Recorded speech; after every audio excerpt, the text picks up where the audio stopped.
So Hmm. when I just mentioned this piece about guilt being reparative and the part about empathy, that's what you and I were calling healthy guilt at that time. And then we differentiated it from pathological guilt, which is really close to shame anyway. So that's when someone regresses from guilt or collapses, let's say.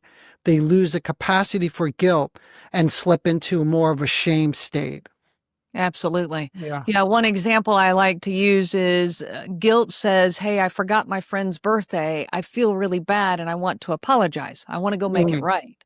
Whereas shame says, "I forgot my friend's birthday. I'm such a horrible person. I always ruin everything." Yeah, like what's wrong with me, right? And then they Mhm. can start the self-attacking or isolating, like pull away Mhm. from the friend, for instance. Mm. Or conversely, believe it or not, this is still shame, blaming the friend. Well, why didn't they remind me? Or why are they making such a big deal? I only missed it by a day.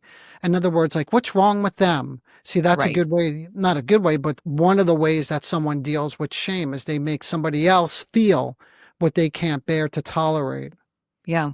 You bring up a good point. I think, and I'll ask, does shame push people into a protective mode, whereas guilt doesn't do that?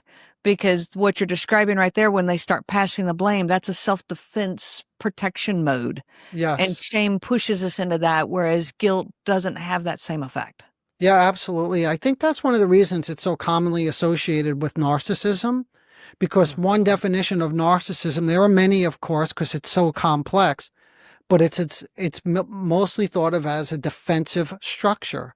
So there's your defensive mode. So always Mhm. try to get rid of everything that emanates from within and then see it from without, because one's self-esteem or one sense of self cannot tolerate taking on that responsibility.